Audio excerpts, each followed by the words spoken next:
the passion, the discipline, the focus, the hard work. You get rid of your ego as a bodybuilder, you will be successful. Straight out the lab.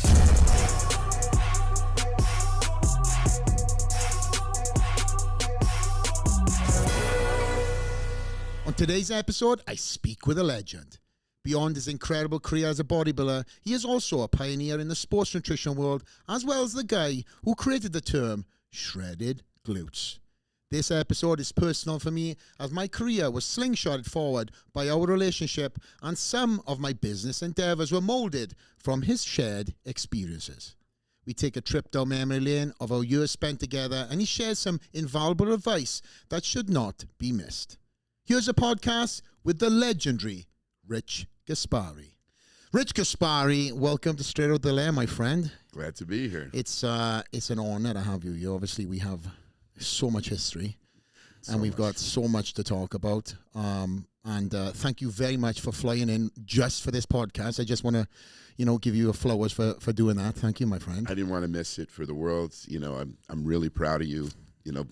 Being the guy who brought you here to the U.S. being sponsored. Yeah, is your first. I was your first, I guess, brand that sponsored you. So I know, and again, I'm very, like I said, seeing how you went from being the athlete to the entrepreneur is something that I'm really proud of.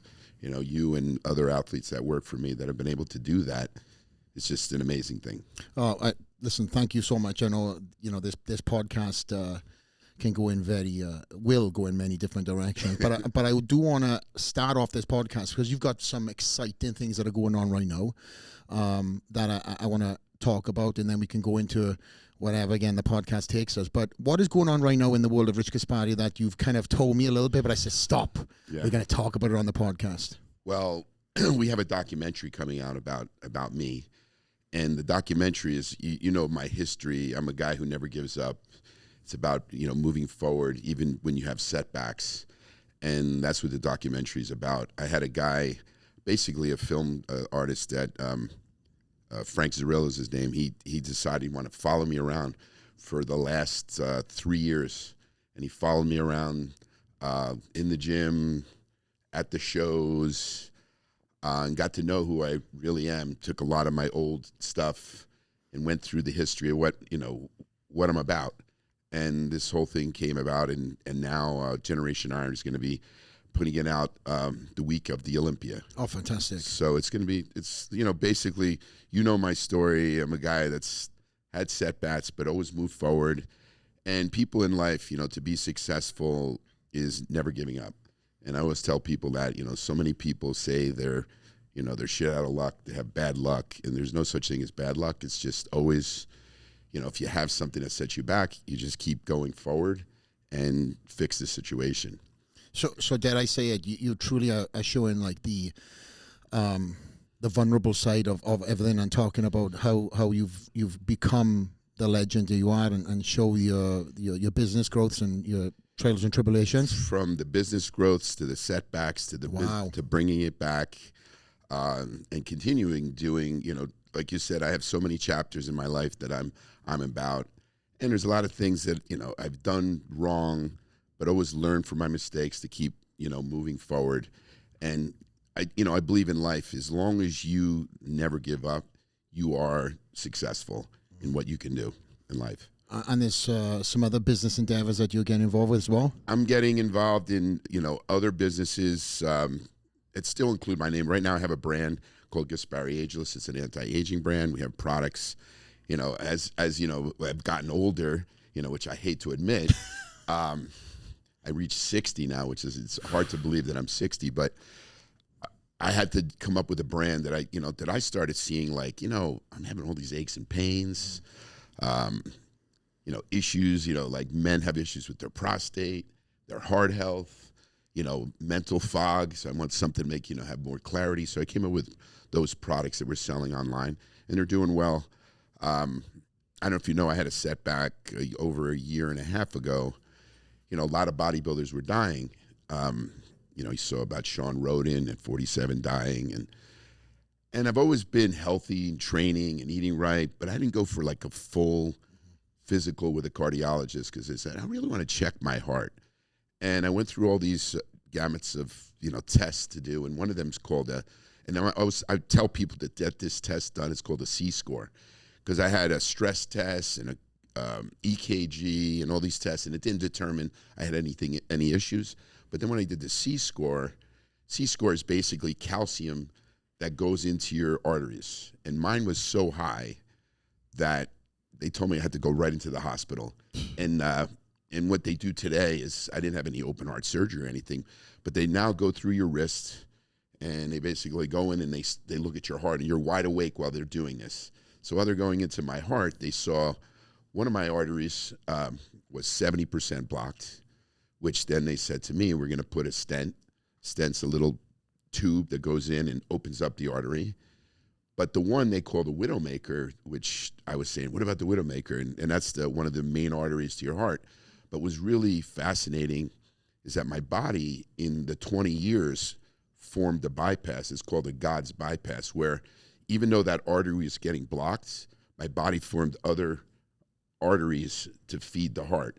So because of that, I didn't die. I'm here. Thank God. Still here. And they left that alone because they said the other arteries are feeding the heart. And, it taught me a lot about, staying healthy, eating healthy. As you know, like you try to stay, and I love training and I love trying to be a bodybuilder, but you have to come to the conclusion that, you want to, as you age, you have to learn to stay healthy in how you eat, how you train. And that's what I did. And I'm fine now. I say to anybody that's past 50 is to go to a cardiologist, go to a urologist to check your prostate. My dad died of prostate cancer, so I constantly check that. Check your colon. Those are three. If you check those three, heart, colon, prostate, those are all preventative measures to prevent yourself from, dying. Mm-hmm. So that's something, that I'm really into, like wanting to stay on this earth as long as I can. Well, you talked about the widowmaker. I mean, think everybody's heard of that. That is something that just hits you and you're done. It is just taken off this earth with a blink of an eye. And some people are healthy, walking around unaware of this. Yeah. And what you're saying is I would guess in your, what would it be? The arteries found another alternative to getting that blood around? Exactly. While it was being blocked, slowly other arteries were forming to feed the heart, which is very rare. Yeah. But the cardiologist said it's very rare, but he says you're one of those few people that had that. Uh-huh. So I guess God or someone up there wanted to keep me alive and made those bypasses. Isn't that the story of you, though, Rich? Never giving up? Even your fucking arteries are not giving up. Like, they're not giving up. We got to keep this guy alive. And again, I think that's first of all, it's an incredible story. And that's something I didn't even know until after the fact. And you kind of kept that quiet. And well, obviously, it happened so fast that within that day of you hearing this news, I mean, you probably were, holy fucking scared shitless, thinking, what the hell can be happening? I was very, I'm a guy who was like about being healthy, eating right, and staying lean. And when I got this, the test done, and the doctor's telling me, like, listen, you can die, it just really just set me back, and it got me depressed a little bit. And then I thought about it. I said, okay, this is a good sign that I went to the hospital. I went to do all these tests. A lot of people don't. Mm-hmm. We lost, Mr. Olympia, Sean Roden. Maybe he could have prevented that. I think a lot of that issues, a lot of issues with, your heart can be prevented if you go see a cardiologist. And like I said, after 50, especially us guys, I mean, listen, I'm not going to sit there and not admit that I've taken steroids. I've taken steroids as a pro bodybuilder.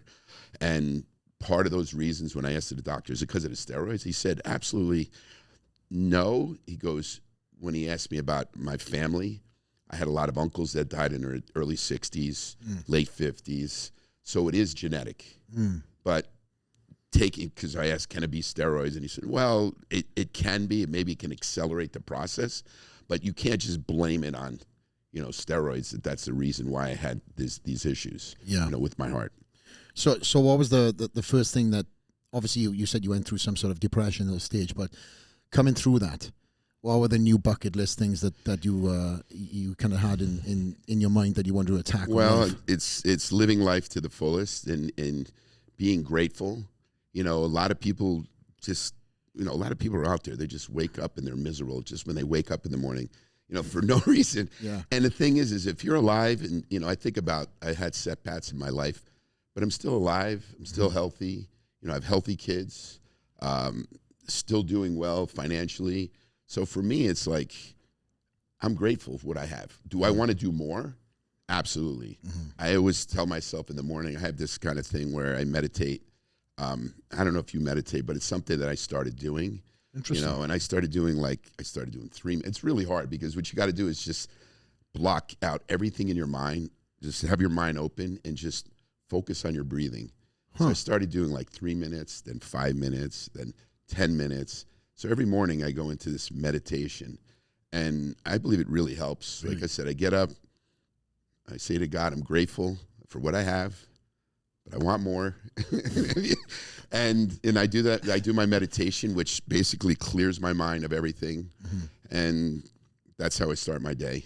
I get up super early in the gym. I get up 5:30, go to the gym early. You know, part of it was because of COVID.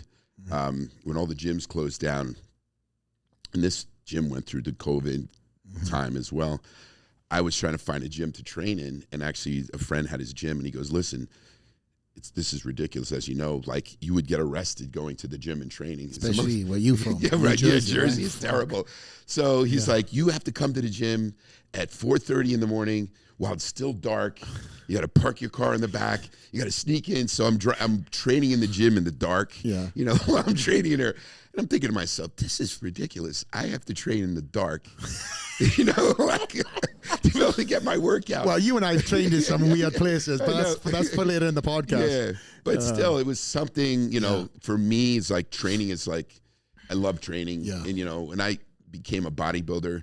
You know, there's some pro bodybuilders that, you know, I heard actually one of them was like Flex Wheeler. He's like, he had the greatest genetics, but he didn't like training. He didn't. He's been a fellow guest of the show. He spoke about it very openly. And he goes, I don't like training. See, I'm a guy who loves to train. Yeah, you do. And that's the thing that's different than him and I. And it's still, you know, still able to make myself to become one of the best bodybuilders of my era because I loved to be a bodybuilder at that time. That was one of the best times that I feel in my life, that I was able to, just like with you, it's just, you're doing your thing where, you know, you get up, you're training, you're traveling, you're seeing, you know, people all over the world. It was just a great experience. And let's talk about that, because, you know, you truly have grown up through bodybuilding. You started at a very young age. Yeah.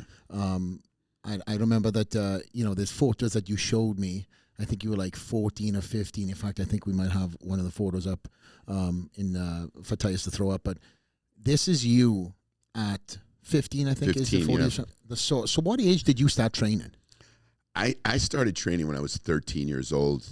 And the way I got into training is that I had a friend that I used to play, and he was like 11 years old, and I went into his basement. And when I went to his basement, his father had a collection of old Muscle Builder magazines. So I saw all these magazines, stacks of magazines. I started looking at them, and I'm looking at all these bodybuilders, you know, Arnold Schwarzenegger, Lou Ferrigno, Robbie Robinson, and all these bodybuilders. And I was looking at these guys and like, holy crap, look at these guys. These are like superheroes to me. This is you. We were 15 years old, Rich. Yeah, that's me, 15. And when I saw that, I said, I want to be able to go to the gym, and I wanted to take these magazines home, but this kid was like, my dad will kill me. Can't touch the magazines. So I had to like buy them myself and start reading, you know, the old magazines to learn like, how do you build your body like that? And I was one of those kids, you know, my dad was an immigrant from Italy, and he really never taught me any sports. So I was not like the most coordinated kid when I was like, you know, you want to teach your kids sports very early, you know, 7, 8, 9, 10. Never learned any sports. My dad was a mason, bricklayer, always working, coming home late, and never really taught me anything like how to throw a ball or how to play football, how to play basketball. So I wasn't one of those kids that were like there playing, you know, sports. So when I saw this bodybuilding, I saw it was more of an individual thing, that I'm not going to be judged, you know, by people on how I train. But it's just something that stuck. I started training at 13, and it just kept training and training and training. And what age did you do your first show? I started competing. That picture there is when I did my first show. I was like 15 years old. I went into my first show. I came in last place, but I still went into the show because all these kids that were like 19 were winning. But I said, I'm going to come back and I'm going to win that show. So I came back the year later at 16. I got 5th place. I came back 17, got 3rd place. Came back 18, won the show, won that same show. But it was funny because I was 18. I won that show. And then there was a teenager I beat who was a heavyweight. Now, I beat that guy in the teenage show, but then he went into the men's show, and he won the men's show, but I didn't go into the men's show. So I beat that guy. I would have won also the men's division, but I didn't because I said, I'm a teenager. I'm just going to go in the teenage show. Was it an end goal for you, or was bodybuilding like your sport at that point in time, and everything that you were doing was aiming to become, or was that something you were doing aside everything else? I wasn't really, when I went full bore into bodybuilding, I was a kid that, didn't play any sports. I started getting bigger. So then, in school, high school, they were trying to get me to play football. And I was like, I wasn't interested in playing football. I didn't care about playing football. I remember there was a gym there and it had this universal stack. And these kids were trying to rep out 1 rep on the whole stack. I went in there one day to see, look, all these kids. I went in there, I put it all the way to the last stack and I go boom, boom, boom, 10 times. So, and these kids were like trying to do it once. I was like, there you go, coach. And I walked out of the thing. Bye. And, it's funny because I had high school reunion. I remember they're saying, oh, you're wasting your time as a bodybuilder. And, and I got all my accolades and, became Mr. Universe and competed in the Olympia. The coach was like, damn, you really believed in what you were doing and you made it. Yeah. So and then at what age do you think you kind of knew you had the genetics to go on and do well in pro bodybuilding? Well, winning a teenage showing and showing that I could have won a men's show, I said, I must have pretty decent genetics. And following year, I went into a men's show, which I then won Jersey Cup. And then I was like, you know what, I'm winning, the shows in Jersey. But then I was told, like, listen, you're a big fish in a little pond. You're never going to do anything. You're never going to be great. You always have these people, these naysayers telling you you're never going to do anything because what you're doing is you're just a nobody. And I was like, you know what? I'm going to end up like, I want to move to, where do I have to go to be the best bodybuilder? And back then it was like going to California. So I had an opportunity. I won the junior nationals when I was 20 years old. Then I went into the nationals. And when I went into the national, I came in 5th place. And then I met, you met the same guy, Ed Connors. So Ed Connors saw me. I went into the heavyweight class. I came in 5th place in the heavyweights. And back then I went against the really great guys. It was Matt Mendenhall, Rory Littemeyer, Mike Christian. There was like 4 or 5 guys. They ended up getting 5th place, this unknown incredible heavyweight. Bodybuilders too. Yeah, and they were all like, became great legends. Yeah. So he's like, Ed Connors is like, listen, you're too short and not big enough to go in the heavyweights. Why don't you go in the light heavyweights? I think you have a better shot winning the nationals. I also have a job to offer you at a Gold's Gym that I'm opening up in the Valley, in San Fernando Valley. I started working. It was in Canoga Park. So actually, no, Tarzana. So I took the job. I was like going to college, and I was a pre-med student at Rutgers University. And I got 2 years into college, and this opportunity came up to move to California. Now, of course, my parents want me to stay in college. And I'm like, I go to my dad. It's like, listen, I want to move to California and be a bodybuilder. He goes, are you crazy? What do you mean you're going to go to California and be a bodybuilder? But I was like, this is what I want to do. And if I don't go, I won't, if I go there, if I don't make it in 1 year, I'll give it up, go back to school. But if I make it, I'm going to pursue it as a pro bodybuilder. So I quit college and I moved to California to be a bodybuilder. You were never going back anyway, Rich, were you? No. Yeah, I know that story. And it just ended up where, I was this really cocky kid, flex. Like I was lifting heavy weights. I went right into Gold's Gym Venice, challenged guys in there like the Barbarians, anybody in there. I saw Tom Platz training. I read everything about Tom Platz and was like, whatever he's doing, I can do. If he can do those reps, I can do it on legs too. So I went there and just like I was just this kid with this big attitude that I was going to be the best, and I'm now in the big pond. I got to make it in this big pond. So it was kind of cool. Like I started training in the Valley, and there was an upcoming bodybuilder who just came third in the Olympia, Lee Haney. So Lee Haney watched me train. He was seeing me train. He goes, "Kid," he goes, "Man, you train like you an animal. You got like, spit coming out of your mouth." And he goes, "I'd like to have you train with me for the Mr. Olympia." I was like, "Damn, yeah, I'd love to train with you." And that was one of the greatest experiences. Lee honed me into like really train to be a bodybuilder, because back then I was more like this guy lifting as heavy as I can. But Lee really taught me how to train to, proper form, not only proper form, but trying to train my body to be aesthetic. My legs were too big, and he's like, "You got to stop training your legs. You got to train your shoulders. You got to train your back." And I pushed him on legs because he wanted bigger legs, bigger calves. He pushed me on my back, my shoulders, to get myself more symmetrical. So that year, like I told my parents, I said, "I'm going to win." I was back then, I don't know if you remember, you have to win the Nationals and then go into the World Championships. Well, that year I went into the Nationals, won that show, and people don't know this, I got straight seconds.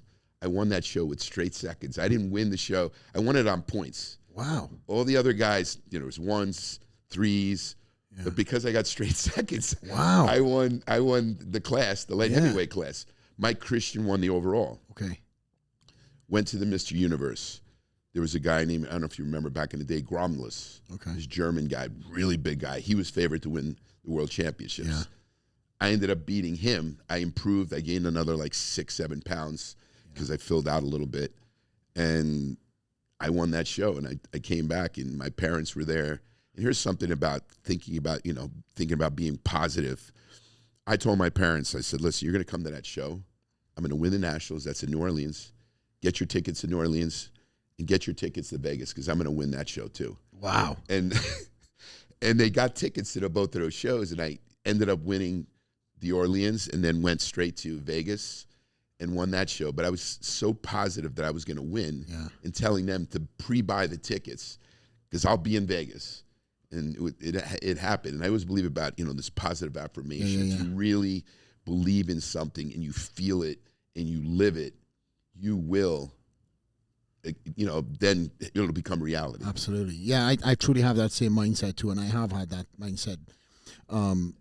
If you don't believe, you won't achieve, Believe to achieve, as the saying is. Exactly. And obviously, you and I, years later, connecting, which I know we'll get into, but that's one of the things that you've installed in me at a very young age, was that same mentality of believing that you can do it way before, way before you even achieve it. So going back, obviously you won the Universe. I know we got images of that. And then you went on to win the World Championships that year, right? To win your pro card at 23 years old, right? Oh, no, 21 years old. I just turned 21, I just turned 21 years old, winning the World Championships. That was actually, it was 2 weeks after the Nationals. Wow. Was that show. Yeah. So that time I overdieted because it was a light heavyweight class, and I should have been 198, as you know, that's the class. I ended up being like 186 when I won the Nationals. No, that's not it, Tyus. There's a photo of Rich Gaspari. I think it's a few ones. They're labeled in there, mate, underneath the WhatsApp. But a couple of images that we've sent over to you. There's one with you and Joe Weider. I think you're on stage at the World Championships, winning, you said, at 21. Now, were you training with Lee Haney at that time? Yes, that's the era. That whole time I was training with Lee Haney. I was living in the Valley. He was seeing Joe Weider. I never got to meet Joe Weider. Yeah. So for me, it was like, as you know, it's like I wanted to be able to meet Joe Weider. Joe Weider is when you made it in bodybuilding, when Joe Weider paid attention to you. Yeah, exactly. And obviously then years later, I had the same attention from Joe myself. But I want to go back. Let's revisit the era of you and Lee training together. 20 years old at that point in time. 20, turning 21. Training with Lee Haney, which is, now known as one of the greatest of all time. You and him truly worked together to not only learn from one another, because obviously Lee took you under his wing, but yet your strengths were not his. and it seemed like you guys balanced yourself out.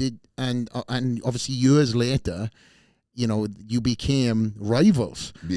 A year later. A year later, yes. I'm sorry, a year later. That to me is absolutely mind-blowing. You're 20 years old, you win, you know, you win the highest accolades you can in bodybuilding, which obviously at the time was the Mr. Universe. Yeah. You win the World Championships, which, you know, a lot of pros now don't do the World Championships. They just turn pro in their respective countries. But the World Championships, even when I was a junior, Dennis Wolf turned pro at the World Championships.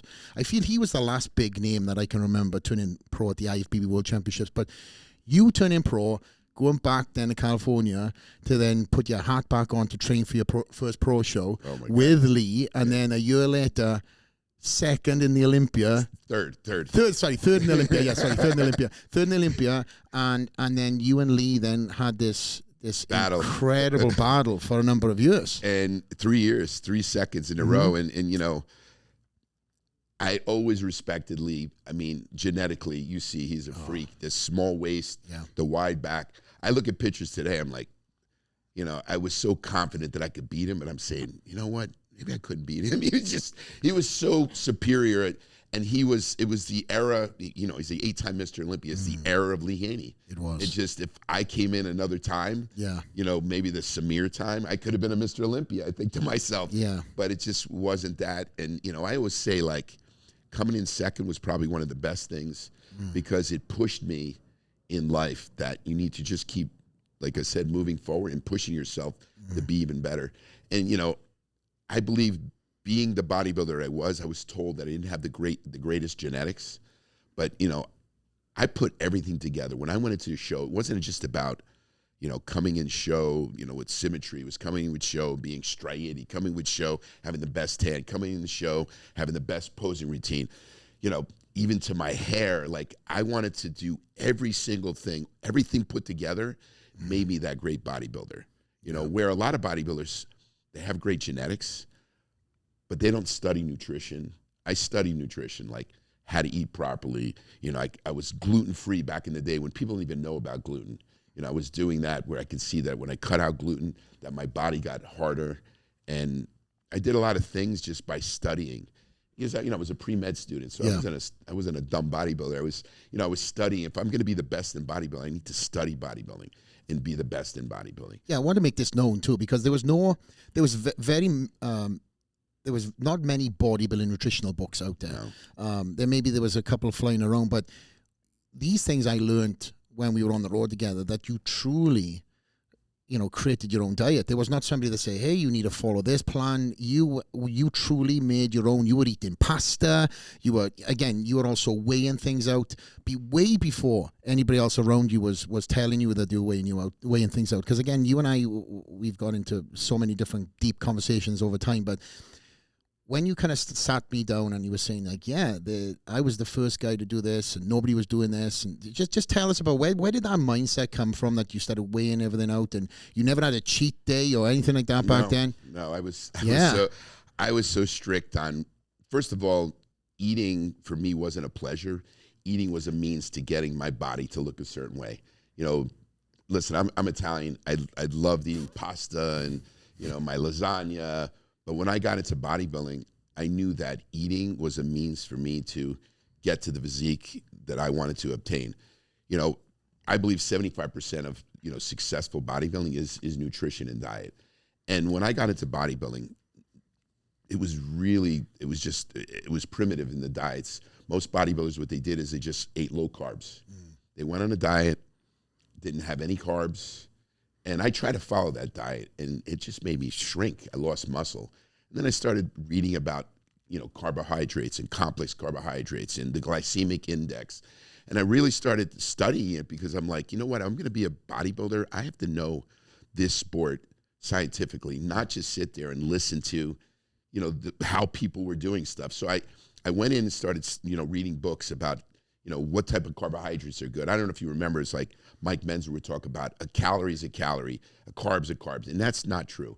You can't sit there and eat white sugar the way you can eat, like, you know, a sweet potato or brown rice. So I looked at things like the glycemic index. I looked at things like gluten. I went gluten-free because I studied things about how, gluten can make you hold water. So what I did is I started just keeping a log. And it's funny, I read Dorian Yates that he goes, I read about Rich Gaspari. And the reason I kept a log is because Rich Gaspari kept a log. He became a great Mr. Olympia. But I wrote everything down, calories, protein, carbs, fats, put down my diet, how I felt, how I performed in the gym, if I was stronger or weaker. And by doing that, I was able to make adjustments in my diet. And as you know, I was able to come in a condition that no other bodybuilder ever obtained. When I came in, I won what's called went into the Night of the Champions, competing against Albert Beckles. And when I went into that show, I told you I was 188, 189. When I competed at the Night of the Champions, which was, I won in, say, October. The Night of the Champions was in May. That period, I went from 189 to 215 pounds. Holy crap. But I was bigger, yeah, harder, and it wasn't some miracle. It wasn't drugs. What it was is I was trying to make this body weight, like you, and you had to make that body weight. But then when you can really eat more, my body just sucked it up. And through that whole time, I was gaining 5 pounds, 8 pounds, 10 pounds. And I wasn't getting fatter. I was just getting bigger and harder. So when I went into that first pro show, which was a big deal back then, going into the Night of the Champions was the show that if you won that show, you would become a top Olympian. So I went into that show, and the guy was in there was Albert Beckles. He was a veteran in the sport, freaky bodybuilder. It was funny because I was the youngest. He was the oldest. He was back then, I think about it, he was in his 50s. But he was... It's like Benjamin Button. Yeah, that's him. But he was amazing. But when I went into that show, and first of all, I'm from New Jersey. There was a New York crowd. So the whole crowd was just nuts when I went on stage. I bet. And when he won, just everybody was booing. Shut up, no way. But it was great because he was great. Yeah. I just changed so much. And you remember Wayne D'Amelia? Wayne D'Amelia goes, "You just shocked the bodybuilding world." He's like, "Where did you come from? No one thought of you being anything when you won, the Mr. Universe. But now you're like this pro bodybuilder going from, this 188 to 215 pounds. I became a competitor and I became a contender to the Mr. Olympia from that point. And it's funny because the Olympia was then in September, October in Belgium. And I was at Lee's first Mr. Olympia, the one in 1984, that Sergio Oliva was in, where he held up Sergio Jr.? Yeah, Sergio Jr. saying, "Here's the new myth." And like I told you, Lee Haney was a mentor to me. He taught me a lot. But you know what? I still wanted to beat him. No matter what, I wanted to beat him. And I went into that first Mr. Olympia wanting to win. I proved myself. I beat a lot of guys in that Night of the Champions. I beat guys like Bob Birdsong, Tony Pearson. These are all guys I read about in the magazines. Mike Christian, who beat me in the Mr. Universe and also beat me in the Nationals, I beat him. So it was gratifying to know that I was able to beat a guy who beat me and then come back and beat all these pros that I read about in the magazines. Tom Platz, like I said, Tony Pearson, all these guys competed in the show and won that show. So going into that Mr. Olympia, and then, I don't know, it was it was September, October from May, coming in third place in the first Mr. Olympia to enter at a young age of 22 years old. So how much of a whirlwind was this for you, just to go from, again, the universe, move to California, train with Lee Haney, see Lee Haney win his first Olympia. You now have had this incredible rookie debut in your hometown. Well, same area. Now be a name, a face at 22 years old. That's a lot of fame for somebody that young. I know you said you were a little bit cocky. You did tell me that when you were at 22. I was very cocky. Okay. I have to admit. Was it like Conor McGregor cocky, that you knew what, you kind of knew what you were going to be? I knew that I was the best, and I had so many people that told me I wasn't going to be the best. I remember writers that would say I would never make it. I said, "What did you say about what I was not going to do?" I tell these writers. It's very Conor McGregor. That's how I was. I had this attitude, but I had a lot of confidence. And, Can you imagine at 22 traveling? I just started traveling the world and having me booked in Australia, New Zealand, UK, Germany. This guy that like lived in this little town in Jersey started traveling the world. It was just an amazing experience. Let's talk about the traveling, because obviously social media didn't exist, right? Shocking, right? Yeah. So you truly were only known through, the magazines and whispers. Yeah. It was the myth, right? Yeah. There was like this guy, Rich Gaspari. And for you then to just jump on a plane and go to these other different countries. I remember you telling me stories about how well you were received over there, and like take us back to that time where you get off the plane, you're going to one of these seminars that is being sold out and booked. It was true. You were true like a pop star in a sense, right? Yeah. It was so different. Like, the time when I was bodybuilding as a pro, we would travel, like you said, doing seminars every day in different gyms and getting paid really well. Like you be out there. I made my money doing the seminar, selling pictures, selling shirts, and selling all these items and making like a lot of money. I'd stay. Even for this time? Yes, even for this time. I made hundreds of thousands of dollars for a time in the 80s, which probably would be considered millions, today with inflation and all that.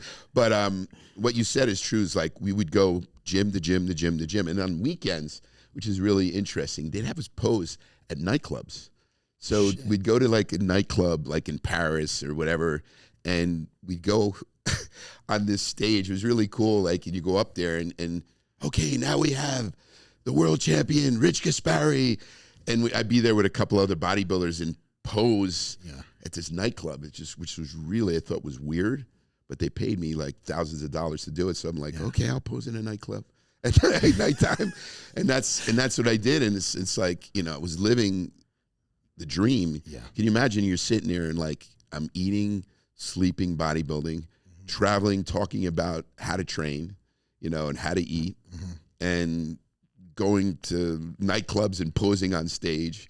That was my life for like 15 years, 10, 15 years of my life. And I know that you obviously, you were wined and dined, picked up and chauffeured around and taken to various different places, but, you got to see the world as a bodybuilder.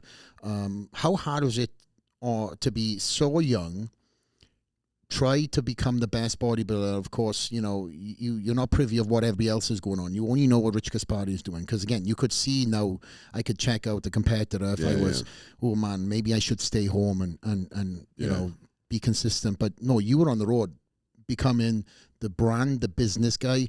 You were truly getting in front of your audience, making lifetime connections that now have transitioned into the supplement stuff and many other things. But back then, at the very young age, it came with distractions. Good-looking guy, you were a ladies' guy. Traveling around all these exotic countries, posing in nightclubs in your skimpies. Yeah, I'm sure that became, it's at times where a distraction. Well, you said one thing about traveling the world. It was funny. Even though I traveled the world, I didn't sit there and sightsee. The things I saw was my hotel room, the gym. And, say it was in Paris, I saw, there's the Eiffel Tower. Okay, where's the gym? You just drive by it. Or I was in, Sydney, Australia. Oh, there's the Opera Center. Yeah. Oh, that's cool. Where's the gym? Then we go to the gym. I'll attest to this because when we were on the road together, I've been to this country before, but I've never seen this. You've told me all these things. You guys, see, when I was with you, I said, because you started traveling with me, and I said, let's see things. Yeah. Let's see, sightsee. But you were right. One of the things that you said about I was a rock star. When you're a bodybuilder, and women were throwing themselves. You're a 22-year-old kid, and listen, I was a good kid. But then it becomes really hard when just the distractions of women throwing themselves at you and being so young and being told how great you are, how good looking you are. It was a distraction.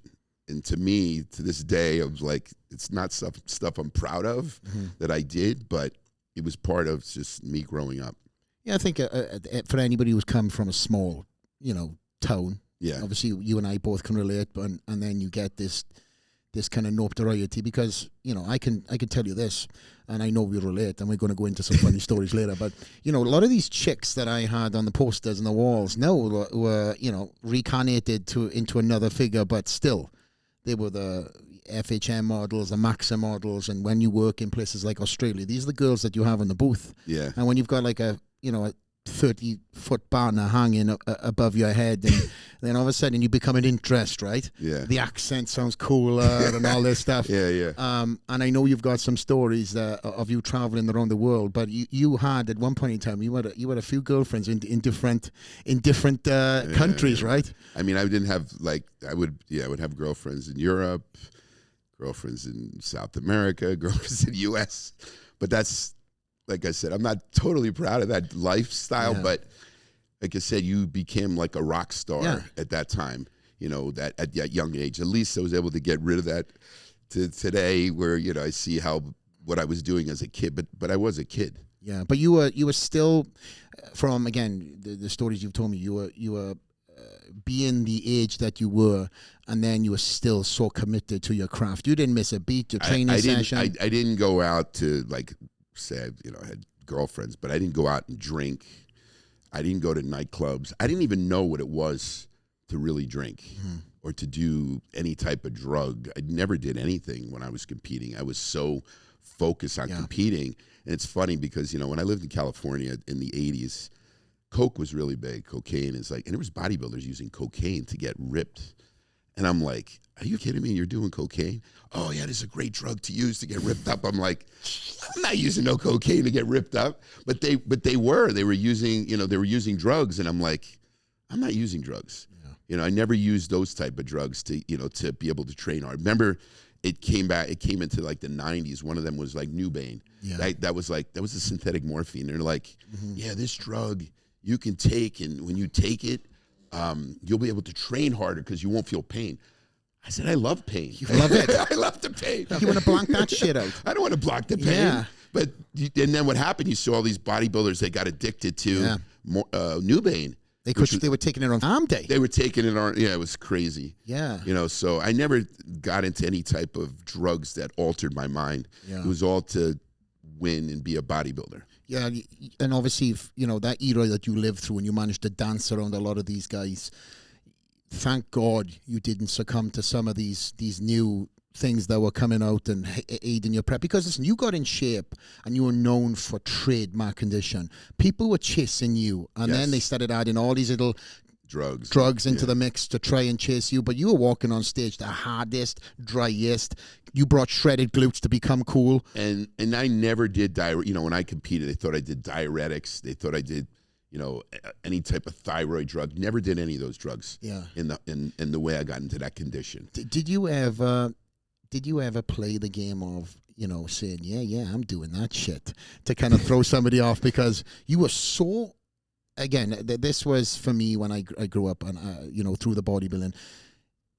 You were the guy that everybody talked about being, again, the condition of Rich Gaspari. Everybody would say conditioning, and everybody say Rich Gaspari, shredded, back to front, stupid glutes, and that obviously became a trademark for me years later, which, you know, linked us together. But was there any time that obviously they were saying this, and this, you just said, yeah, throw them off? I mean, I was too honest. You were too honest. Yeah, I was saying, like, you know, people go, do you take thyroid? Yeah. Or do you take a diuretic? And I'm like, I never took it. And, you know, I experimented with diuretics, and I felt they didn't work. They took all the water out of my muscle. I ended up looking flat. I did use them occasionally when I did guest posings, you know, to get in shape, because I was always in great shape. Like off season, I was in great shape.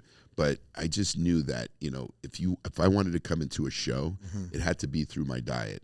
I made sure I had plenty of time to diet. I always felt like people that took diuretics and thyroid, they were trying to get shortcuts to get in shape, or they just didn't know how to get in shape.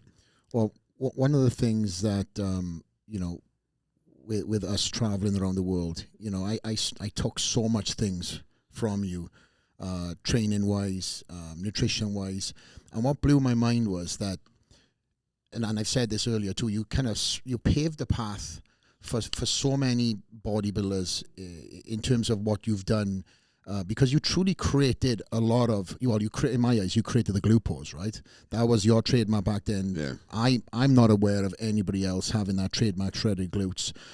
What was your mindset to get your shredded glutes? Where did that come from? You know, it's funny, but it wasn't. It was by accident, because I was getting in condition for my show, and we had a posing room, and through the mirror, the gym owner would say, "Let me see what you look like." So I'd start going to my poses, and as I was getting ready for the show, actually the night of the champions, he's like, "Holy shit!" He goes, lift up your, because I'm in my underwear. He says, "Lift up your underwear." I lift it up, and he goes, "Your ass is shredded." And I go, "Really?" He's like, "Yeah, you got to do something about that. You got to pose your glutes somehow." And what's funny is you see the suits that the classic bodybuilders wear. You notice that they don't show glutes. Well, that was the trunks that we wore. So what happened was I was going to buy those shorts, and I'm like, well, this thing's covering my glutes. So remember, CJ, the girl makes trunks. So she does all my stuff. She does all your stuff. So I go, CJ, you got to do me a favor. I go, I want you to cut my trunks to almost like be a Brazilian cut. She's like, what? I said, I want to show my ass. She's like, you want to show your ass? I don't know if you know this. I was the first bodybuilder to cut my trunks the way trunks are today. It was me who did that. Because everyone, thank you for my benefit. So all the guys, they were wearing the other type of trunks, and I said, you got to cut my trunks. And then I had to use like glue to keep them on, because it would went up my butt. So I had to keep my trunks on. But when I went on stage and I turned around and I hit that back shot, of course, Samir was known for his Christmas tree. So I had a Christmas tree, but I said, okay, now nobody has like straighted glutes. So I turned around to the back and I just hit this shot and went, bang. So when I did that, like your pose. It's your pose. I stole it from you. You stole it from me. So when I did that and they saw my back and then they saw my ass, they're like, what the hell is that? No one ever seen that in the sport. And from that point, they're like, who the hell is this guy? Where did he come? That's what I mean. That's where Wayne DeMille goes, where did you come from? You never looked like this. And you were actually, what did I say, like 20 pounds bigger and striated. So from that point, as you know, I was known for being the most cut bodybuilder. It was actually something where it was a gift, but it was also a curse, because I had to make sure I came in that condition. So even if I was better conditioned than, say, other guys, it didn't matter. I had to be Rich Gaspari shredded. If I wasn't Rich Gaspari shredded, the judges would actually place me lower. Yeah, because your off is somebody's on. Yes. And you had to live up to that the brand that you created. That conditioning.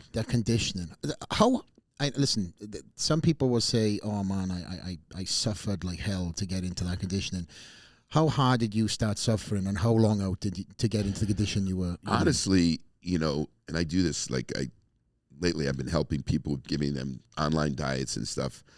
And I'm getting a couple of guys ready for shows, and I try to get you ready way in advance. I was ready way in advance. I was ready 2 weeks out from the show. If you're ready 2 weeks out from the show, you can actually coast into the show. And that's something I've always done, is make sure my conditioning was to par 2 weeks out. And then as I went into the show, I would start to actually fill out, because, I would basically get my glycogen down so that my muscles were, deflated. Yeah. And then I would slowly start introducing carbs, cut back on the cardio. So by the time I get on stage, I could gain 3 to 5 pounds from the 2 weeks out that I was in. So was I suffering? I was actually doing less cardio, doing less training, and eating more carbs. So when I went into the show, I felt great. Yeah. I wasn't sitting there like dying when I went into the Olympia or any of my shows. I was always like, where I felt great, where everybody else was like, I'm dying from my diet. I was never like, I wasn't like that. So you're telling me you never done anything the week of crazy, like some of these guys where they shitlord and stuff like that? You actually was ready 2 weeks out, didn't do a panic diet? I did, you know what it is? I say slow and steady. Don't make any drastic changes. If you don't make any drastic changes, you'll be in great shape. It's almost like when people see you in the gym, it's like, this is the way you got to look. And then they end up going in the show. It's like either they're holding water or they're flat. because they make these drastic changes, and these coaches that make these guys do these drastic, sodium loading or all these different things. They could work. Yeah. But I just think I don't believe in any of that. I always believe that if you can come in shape 2 weeks out where you are contest ready and then slowly fill out, that's the problem. You also have to have a good eye that's looking at you. Because if you don't, you can end up going in reverse. Because if you're ready 2 weeks out, you can shrink down. Oh, you can feel the pressure of the show coming closer, and then you want to push harder. And then you push harder, and that's what you have to have someone. Yeah. And I didn't have a coach. My day there was no coaches. It was you coach yourself, right? You coach yourself, but I did have like the gym owner that knew my body, and he also told me if I looked like shit. I told me like, am I flat? Yeah. Am I hard? Like he knew my conditioning, so he was kind of my eye. Those last 2 weeks, as you know, it's hard to determine you. And this is where you do need a coach to help you when you're getting that last 2 weeks. But I was able to have him tell me like, you're flat, or you need more carbs, you're holding water. So that's how I, got myself to know, by having somebody who was going to tell me the truth. And you said also about your trademark conditioning. Now you have to bring that to every show. And what a lot of people don't know, well, they don't do know, is the Olympia for you was one show, and then you go straight on the road for sometimes 7 shows, and you would go and do the Grand Prix. Sometimes competing up to 3 times in a weekend. Sometimes it would be a Friday, Saturday, and Sunday. So that's really hard to peak. Yeah, let's talk about that, Rich, because a lot of these guys moan about missing their peak. You ought to do it 3 times in one weekend. How about this? You compete in a show on Friday. Saturday, Saturday morning, you get on a plane, going from like UK, and then I'm going to Greece.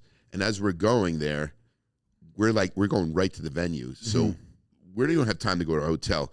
So while we're on the plane, we're going into the bathroom, putting on our posing trunks, right? So we're getting right to the show and then going right on. And that's where I went in like 7 Grand Prix shows. Yeah. I won 4 of them. And at that time, I don't know if you know this, before, when I came in 30 in Olympia, then I came in 30 Olympia. Then I won the Pro World. I won the LA Grand Prix. I went into 3 other Grand Prix shows. I never lost a show. The only man to beat me was Lee Haney. So at that time, everybody wanted to beat me. You don't understand? I was trying to beat Lee Haney, but every bodybuilder behind me was trying to beat me to get to Lee Haney. So that Grand Prix show was 7 shows, and like you said, it was shows Friday, Saturday, and Sunday. There's no way you can peak on every show, and that's where I lost. My first loss was to Lee Labrada, which was really devastating to me, because at that time, not losing a show was like, oh my God, now I lost. What do I do? Yeah. But I came second, and it's funny. It was funny because he beat me, but then a week later, I beat him. And then it was like this rivalry between, I had the Lee Haney rivalry. At the Olympia? Then I had the Lee Labrada rivalry. On the Grand Prix. Yeah, the Grand Prix. So you guys, that is an iconic rivalry that even, any bodybuilding historian will know. If you talk about the rivalries, there's the Lee Labrada, Rich Gaspari era. Yeah. Where you guys would literally go, 1 for 1 sometimes, and then you would win a few, then Lee would win. Yes.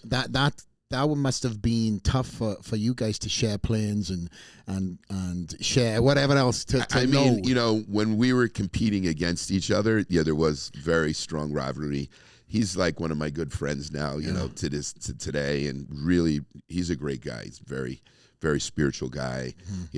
He's actually a mentor to me, because he's the first guy to start a supplement company. Yeah. He was like about a year before me, and then when I saw what he did, that's when I started Gaspari. But yeah, we were fierce competitors. I wanted to beat him. I didn't want him ever to beat me. Yeah. And then when he did, I was like, mother, beat me. I got to beat him, But he was, to this day, he's a great bodybuilder. Of course. He's beaten some great bodybuilders, Kevin Levrone and Flex Wheeler, and, he's a great bodybuilder as well. What was he called? Mass with class. Mass with class. He's a giant killer. Let's be honest. He truly is a giant killer as well. His name doesn't come up with the Danny Perillos and the David Henrys and stuff, but posing in my eyes, one of the best ever. And that's probably one of, again, they'll go down in history as one of the best posers. But again, it was his attention to detail. in the posing Yes. was, again, your posing routines were built around your physique. Yes. His posing routine was built around kind of like his classic lines and how he flowed with stuff. And yours was like, look at my physique. Yeah. I'd go in there like, boom. Yeah. And, you know, because he posed so well, it improved my posing because I said, this guy's going to beat me. Because back then, you actually, you know, were scored on your posing. Yes. So I think it should go back to that, too. it should, because a lot of bodybuilders just lost the art of posing. And you had great posing routines. And today, with this not, you know, judging it, I think is wrong because it just makes bodybuilders lazy. Yeah. That part of bodybuilding. Anyways, I was able to, like, see his routines that people were like, wow. So I said, man, I got to step it up. I got to really do something different. And I came up with really cool routines that, like you said, fit my body. I knew I had to pose to what my body looked like. I couldn't do his kind of poses. It was like this, you know. Too dainty for you, Yeah, right? For me, that's dainty. I'm not doing those kind of poses. Nothing against you, Lee. Nothing personal. But again, it would, to you, it would make your physique, I think it would not be detrimental, but again, your routines, as I've said already, fit you, your rugged muscle, your conditioning. You used to hit big shots on big. Again, everybody done choreographed music routines, and the music styles you picked suited you too. You'd hit big shots on big like, you know, notes. Well, when I did a pose, it was almost like I wanted the judges in the audience just to go, wow. You know, and I was able to do that where I would get into a shot and just slowly then boom, hit the shot, and then go into another shot, boom, hit a shot. And that was kind of like how I wanted to just wow the audience and wow the judges. Lee was more of this elegant transition, and it really was beautiful. When I would watch him, I'm thinking, damn, this guy's a good poser. You know, it's the same. Apples and oranges, right? It was truly two different type of physiques. Did you guys have, do you have any stories that you want to tell? Now it's years later that might be fun to talk about. We were in the Grand Prix, and that's when we were like rivals back and back. So, you know, we're in the same hotel room, and then he ran out of like Protan. So he's like, his wife comes and knocks on my door and goes, "Do you have any Protan?" I was like, I don't want to give him my Protan. I want to make sure he doesn't get a good tan, you know. But I was like, okay, here's my Protan. He ran out of Protan, and I gave it to him. And I remember going through the Grand Prix. One of them was in Spain, and we were in actually where they had the bullfighting, and this thing was like 110 degrees in this where we posed, and they actually had a swimming pool. I don't know why there was a swimming pool there, but I remember we went through this whole thing, and we were all like just exhausted. It was like 100 degrees in there, and at the end, we saw this swimming pool, and I was looking at it. I was like, shit, I want to go in that pool so bad. So actually, Lee went into the pool, and then we all just like jumped in the pool. And there's a really cool shot of me, Barry DeMay, Mike Quinn, Lee Labrada, that we all were in this pool after the show, and it was just like the best feeling, you know, because we were so just friggin' hot, 110 degrees in this room, in this bullfighting, you know, ring in Barcelona, Spain. Must have turned that pool brown, Rich. Yes, we're all Protan. All the Protan came off what us. What the hell is going on here? Yeah. I want to transition into Gaspari Nutrition, and obviously this is where I come in, you know, later on in the conversation. But, you know, you mentioned Lee, and obviously he started up Labrada Nutrition a little bit before you got into business. But, you know, the stories of Gaspari Nutrition forming came from very humble beginnings. And I remember you telling me a story about how you started in your parents' garage, right? I started in my parents' garage and basement.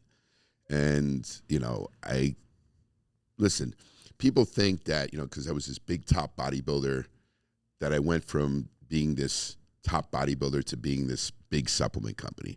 It wasn't like that. I don't know if you know, a lot of people know that I got injured. What got me out of bodybuilding was I herniated a disc. I ruptured a disc. And it was funny, yesterday we talked about you not doing shrugs, because I was doing shrugs and I ruptured a disc in my neck, and basically my right side, it affected my right side, where my right side got atrophied.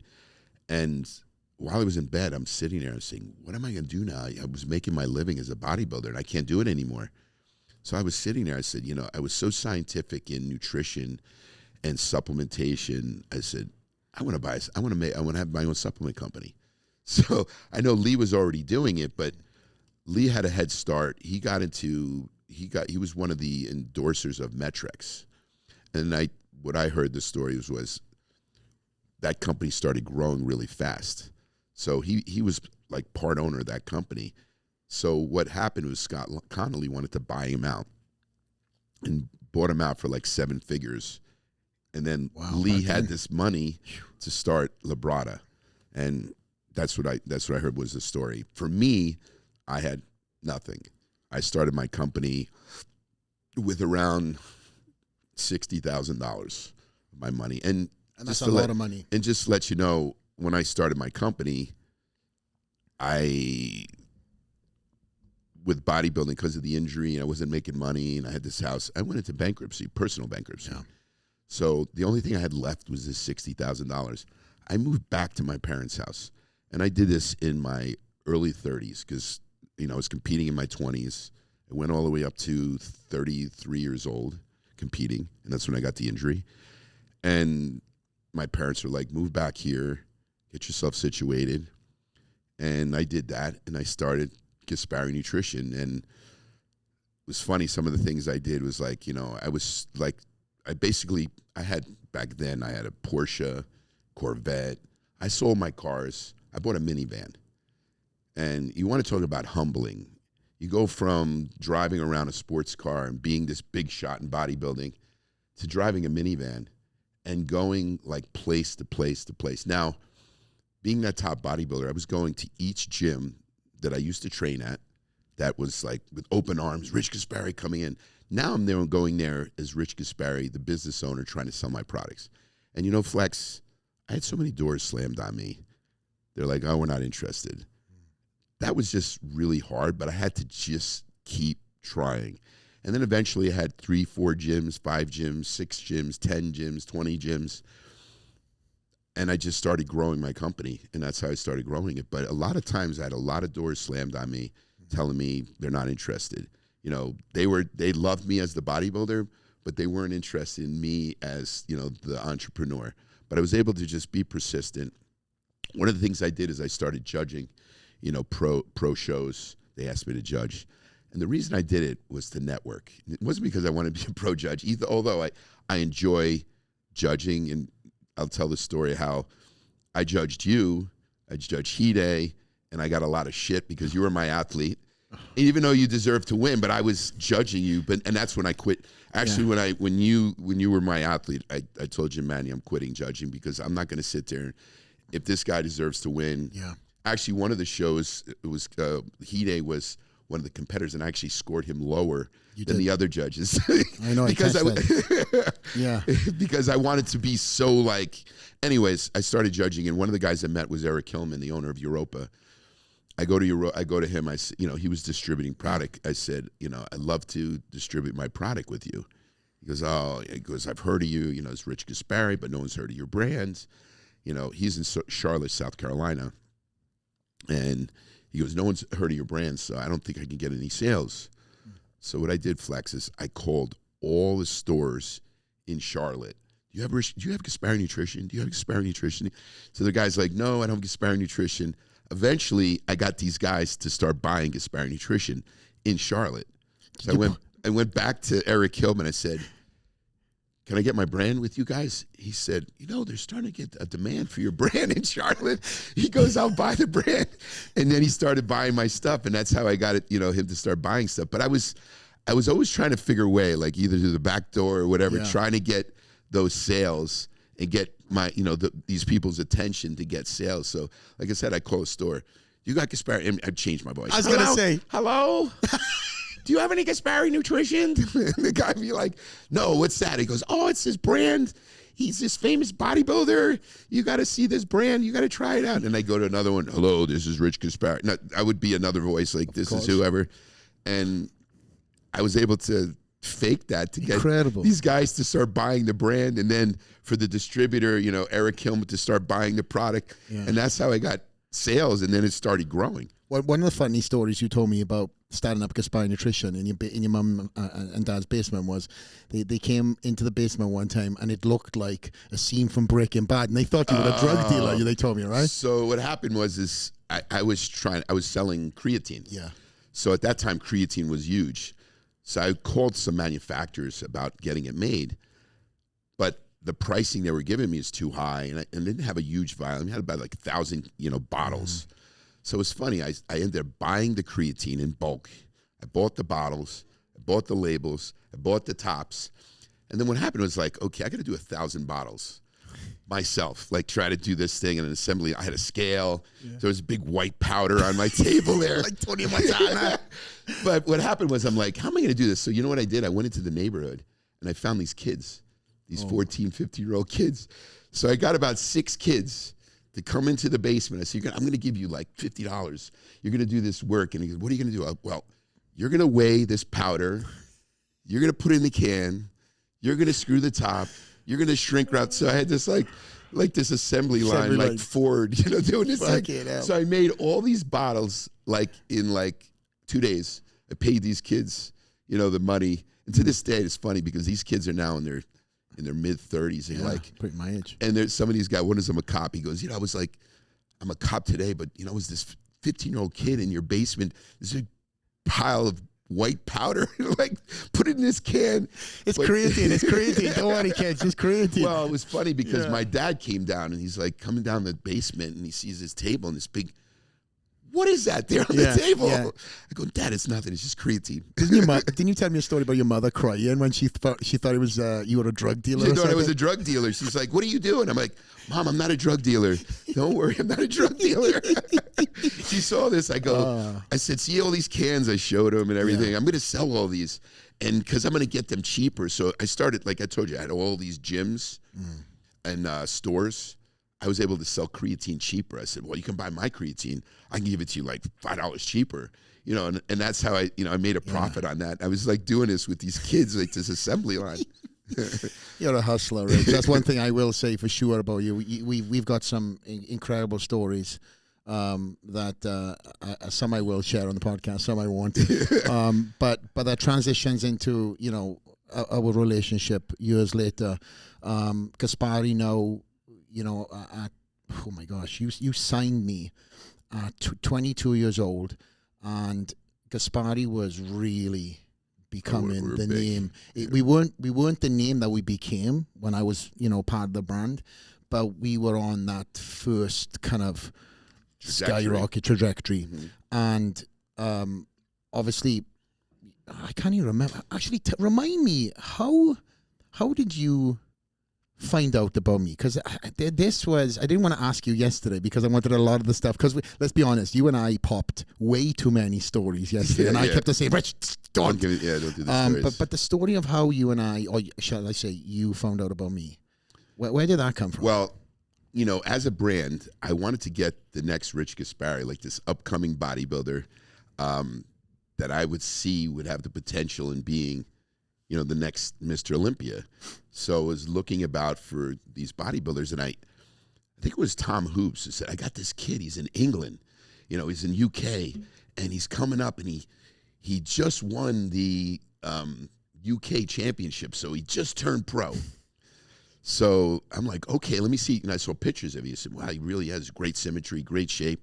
I think this guy can go somewhere. He's really, really good. I want to get an upcoming guy that can be part of the brand and grow with the brand.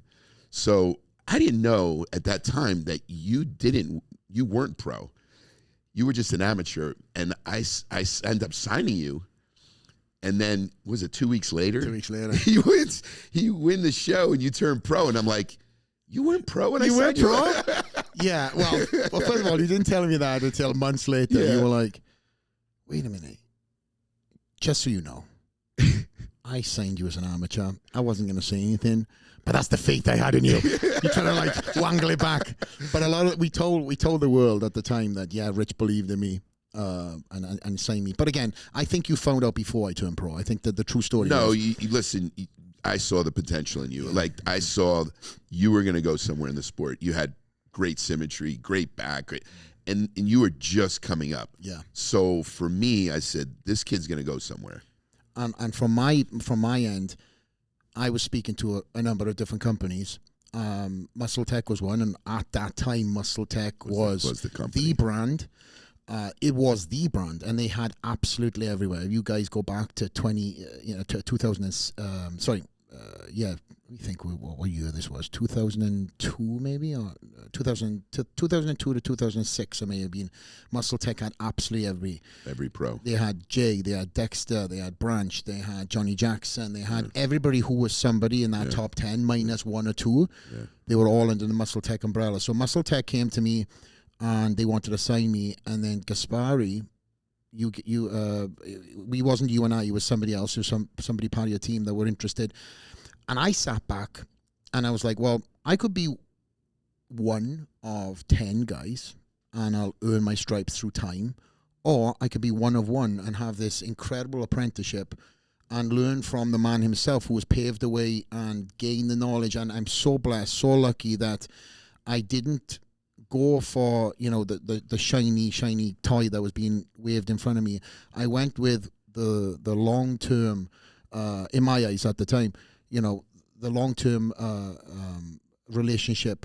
And I'm so grateful that even at my young age of 22, I had the maturity to see what was in front of me. And my gosh, what an apprenticeship. I truly believe that the reason why I am the way I am is because, again, you never once pushed me out of a meeting. You encouraged me to come in. So I got to hear firsthand the business meetings, the business side of Rich Gaspari, what goes on behind the scenes to get these brands into India, into Germany. There's a lot of things that people don't understand, from import, export, going through there's different rules and regulations. There's changes that have to be done to certain products, because I remember one time you tell me like vitamin C in one product is way too high for that country. Go lower, And I got to hear firsthand on how the business is done behind the scenes, behind the Wizard of Oz curtains. And again, I just want to personally thank you on this podcast for seeing what you've seen in me, but then educating me not only on the bodybuilding side, but also on the business side. So thank you very much, Rich, because you brought me into every single meeting. And it was funny, I wanted to really show you like that there's life after bodybuilding, because I saw you as this young, upcoming bodybuilder. But then there's a lot of bodybuilders, there's stories, and I don't want to mention names, but I've seen bodybuilders that were like big, during, Arnold's time. And then I go to this gym to go see him, and he's driving this beat up old car, and he's a janitor, and he's still training there, but he didn't make any kind of business out of it. And I said, I never want to be that bodybuilder. I want to be a guy who's going to go beyond bodybuilding. And we talked about this podcast before podcast. Yeah. And part of what I say to any person that goes into business or any bodybuilder that's successful, if you take the attributes of being the best bodybuilder in the world, and that's the passion, the discipline, the focus, the hard work, you put those attributes into a business. You get rid of your ego as a bodybuilder, and you take those attributes and you let go of the bodybuilding and you put it into your business, you will be successful. And that's what I wanted to teach you. Like, you're going to have a life after bodybuilding. I saw it in you that you were going to go beyond just being this bodybuilder. You were going to be successful. And, it's funny because I remember just you coming in and turning pro, and then all the shows, the setbacks that you went through. I was there with you. You were. And all those setbacks that I was there with you. And to me, it was like, I felt like, when you were competing, like you were my son. And I was like feeling, when you were let down, or when, we were a show you should have won, you ended up not winning. And it was a great experience with you as well. Us traveling the world. The one thing I wanted to show you is like flex. I mean, because I remember a lot of bodybuilders goes, if you work for Rich Gaspari, he's gonna make you work. Other brands are just gonna like take pictures of you, and then they'll just leave you, and you'll go to the Olympia to work the booth. Yeah. But you're not gonna work. Rich is gonna make you work. So I go to you, I go, flex. If you work for me, you're gonna work. Mm-hmm. We're gonna travel together. We're gonna go to different countries together. But I'll make sure that you train every day. I make sure you get your 6 meals in. but you're going to learn a lot. And this is why I took you into business meetings, because I wanted to show you that, you know, you weren't just handed money. I wanted to teach you, you know what I'm saying? You know, True. the whole thing in the Bible is like, you can give a man a fish, but if you teach a man a fish, if you give a man a fish, he can eat for one day. But if you teach a man a fish, he'll eat for a lifetime. And that's something that I wanted to give to you, you know, being this entrepreneur, that I was, you know, very fortunate to be successful, and seeing then this progression of you getting better and becoming this famous, you know, this famous bodybuilder. And that you did, you gave me the fishing rod, the hook, and the worm, and you said cast in this direction. But it goes back to what you said, and I want to make sure that these pros know that listening to this, everything's at this, you know, well, my career just happened. They don't want to hear about what I done, because you signed me at that transitional period where magazines were still popular, and social media was also in its infancy stage. When I jumped on a plane and we went to Australia, for example, and to get picked up on a wrapped car that had my image on it, and then to get driven to a store and have this massive line and have my image much bigger than yours on the windows, it was very, very motivating. It was very humbling. Your photo was just as big as mine. Just to make now sure, listen, you know. you were the star, so it didn't matter. Well, we were fighting it out at times, and we developed this true family brotherhood, which, you know, I still talk about to this day. You won't hear me saying a single bad word about Gaspari, because I never had anything. I never had a bad experience, and if I had some bad experience, I mean, you came down on somebody like a ton of bricks. I remember when I was in Sweden one year, and the whole, we were working, and remember, not the names, but Tony Freeman got popped. Yeah. And I was working for Gaspari on the booth. Yes. And I said, Rich, what should I do? You go, get on a plane and get the hell out of there, because they were arresting people. Yeah, for looking at bodybuilders. By looking at body, this is ridiculous. This shows you like socialism to the highest, where if you look like a bodybuilder, they can take you and test you, even if you had nothing on you. And if you tested positive, they could put you in jail. And you were there, and I'm like, get the out of Sweden. I literally landed. So I was like, no, Rich, don't worry about it, Rich. I'm cool. So I remember going to the expo, and I think this is at the part in the podcast where we start talking stories. And I was working on the booth, and next thing, something happened, and I got whisked out the back door. Yeah. And I remember getting they had the police coming. Yes. There was actually an anti-doping police booth in this expo, which blew my mind. But at the same time, and unfortunately I can say this story, but there was a suicide bomber in another part of the country that detonated a bomb in the middle of a street. Didn't kill anybody, but all them police activity left the expo. And I called you. I said, Rich, what should I do? Should I go back, work the booth? And you're like, get that out of there. And I was like, okay. So what I done that you don't know to this day is I went back to the expo, worked a little bit, because just like you, I love seeing my fans. Yes. And I refused to not go to the expo. I'm very blessed to have that crazy 2-hour line. Yeah. And I made it to the expo. I'm going to do 1 day appearance. I think it was like 2 hours. We run the line to nothing, because we obviously capped it out, and then they whisked me out the back door straight to the but straight to the plane, and on my way I was. But we have got some, or I should say, my memories of us traveling together. Incredible. You know, we've been to so many different countries over the years I was sponsored by Gaspari, and I truly attest my fame and my notoriety to being a Gaspari athlete. And I'll tell you why. Social media was in its infancy stage. We would go around the world, we would do tours around the world, and we would spend a week here, 2 weeks there, 4 days there. And we would go, in some cases, 2 appearances a day in different countries. And these fans would come out.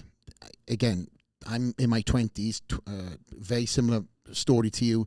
I'm getting this notoriety, this fame. You know, granted, I wasn't cocky like you. But and I had this, you know, incredible fan base that was lining up. Yeah. No social media. No, turnkey, when social media came about, because I had gone to all these these store appearances, and because I jumped on these little puddle jumpers. Yeah. I remember, me and Ronnie Coleman doing an appearance together. We went to New Zealand. Shout out to Shano, my little brother over there in New Zealand. We would do a New Zealand tour, and the plane was only big enough for myself and Ronnie because we had the traveling circuses of bags. Yeah. I had 4 bags full of merchandise that I was selling. Yeah. He had his bags full of merchandise. Yeah. So they put us on this prop plane, and we done island hopping all over New Zealand. And these guys, you'd land, and the line was down the street, and we couldn't go through people. So then we'd go to the next store appearance, and these people were jumping in their cars, hanging out the windows, taking photos of me and Ronnie. We get to the next appearance, and they would rejoin that line. But again, these people weren't used to seeing pro bodybuilders come into their little island. And you recognize that putting me on the road was not only going to build your brand, you give me the opportunity to not only grow myself, grow this brand too, but you give me a lot of importance. I felt that brand was mine. And I truly wore it like a badge of honor all around the world. And I not only on the bodybuilding stage, but I tried to become the utmost professional in everything I done, because you and I would share stories, and you said, Flex, don't do what I done and be cocky, make time, do this, do that. But then I got to see the advice that you would give me would be the exact same thing that you lived next to me. Yeah. And we would do these appearances, just say domestically in the US. We would go to one supplement store, which is a bodybuilding store, and we'd have a line down the street. The next day, we'd go to a little mom and pop health store, and it was just me and you standing there. There's nobody there. And I thought to myself, man, this is my boss. This is the guy that I'm obviously representing his brand, but obviously he's like a big brother to me too. And you would have hundreds of sales the day before, and we were talking to a consumer that was asking, is there steroids in this? And you would still give him the time, the attention, no ego to understand what the brand you sold. And I truly respected that, because yes, you're Rich Gaspari, the legend, but yet you were standing in a supplement store where nobody knew me, nobody knew you, and you still cared to put that time and attention into every one of your store appearances. And that is why your brand grew significantly to the point where we were chasing BSN, and that rivalry became incredible. But before we talk about the BSN thing, again, flowers to you about what you've done all around the world. And I got to see my boss, who didn't really have to leave New Jersey. Let's be honest. You could have stayed in New Jersey and cut a check and sent an athlete on the road to do that, but you were with me. Why did you choose to do that? I just felt that what you just said is like, if I was in my ivory tower, a lot of times that I saw business owners that weren't connecting with the consumer. I wanted to be able to connect with the consumer, and going on the road and listening to people, good or bad, would help me make a better brand. So I saw before me, none of these owners would go anywhere. They just stay in their ivory tower. They'd send an athlete out. And I said, you know what? I'm going to do it differently. I'm going to go out there, and I want to hear from the consumer. I want to hear from these people using my product, good or bad, because that would teach me to improve my brand. So going with you and sitting there and someone saying something stupid about it, that's steroids, I was very polite. I say, no, this does this, and that, and actually win that person over. Like for me, it was always about winning over a customer. If I could win one customer over, that customer would be a customer for life. And that was my whole philosophy. So for me, traveling from place to place to place was just growing my consumer base. Yeah. I wanted to grow that consumer base. I wanted to be there to know, good or bad, what is the issues with my brand? What do I need to do to improve my brand? To me, like we talked about earlier, is the brand was me as a bodybuilder. I was this brand now. I had to make it the best brand, in bodybuilding, in the sports nutrition, where I was trying to improve my body. Here's the big difference. When you're a bodybuilder, you have genetic limitations. Why didn't I beat Lee Haney? Because he's had great genetics. I was able to get as high as I could. But then when you are a business person, the sky's the limit. You can achieve anything as a business person. If you can do the hard work, focus, plan, all these things that make you a successful business person. So for me, it was like, you know what? I'm going to do everything possible. I'm going to travel on the road. Listen, I was out there just like you, going place to place. And I said, Flex, I'm going to work hard with you. You're going to go on the road. You know, a lot of bodybuilders, they don't want to work for me because I'm going to work them too hard. But like I said, we're going to have fun doing this. And like you said, I was able to grow the awareness of who you are in New Zealand, Australia, Europe. We went to the FIBO. We've been to like even UK. I remember like all the stores they had in the. I mean, of course, you were famous in the UK, but still those stores with huge banners, bigger than mine, of you in the window. Yeah, about that. No, but you would also do things on the road where you challenge people. And you would say, you know, if you can outwork me, we would do these training days in different gyms, and I look back and I think to myself, wow, we worked so much. We would do so much. We would truly maximize every single day. We'd have no days off. Yeah. We would do a store period, like maybe we do a training session in the morning. And then we would go and work, we would do an appearance, and then we would do maybe a train with. Yes. And you would do these train with Rich, and you would try Rich to... and Flex. Yeah, train with Rich and Flex. And these fans that were gym goers, that were part of the, you know, the gym that we were doing this event at, would jump in with us, and they would try to outwork us. And we'd done it in the UK, we'd done it in Poland, we'd done it all over, and we smoked these guys, these biggest guys, you know. And some of these guys were purple, and, you know. I remember that it was like it was a get to train with Rich and Flex. Yeah. And then at the end, we kill this guy, and the guy goes, what the hell did I win? Yeah, I think I lost. He's on the floor, all dead. But, you know, that was the whole thing. And you made a good point, like going back to like 12 years ago, 15 years, I was like challenging people at any store. I said, if you can beat me in the gym, and you beat me in the gym, I'll give you $10,000 in product. Yeah. Remember we went through Canada, and they were trying to find people like ringers to try to beat me. And I'd always figure out, I did like the Muhammad Ali rope-a-dope. I'd let them beat me on certain exercises. And in the end, I'd end up doing like drop sets and supersets. And I had a lot of endurance in the gym. So I ended up killing the guy. And I'm like, okay, you're not getting the $10,000 in product. Yes, because there's a massive price. So these guys were truly trying to do it too. But you were always that bodybuilder, and I, you know, people would laugh and joke and say, Rich, why are you still training so hard? But you just loved it. I love it. You just, to this day, I love training. Listen, I have a lot of limitations with injuries and stuff. Like with, you know, I had that surgery. I don't know if you know, over a year ago, I had that surgery on my neck. I had a disc replacement done, and still my right side I don't have the strength, but I'm still pushing myself to go to the gym every day to try to train because I love doing it. And, you know, I have, you know, social media, of course, they're like, why are you doing that?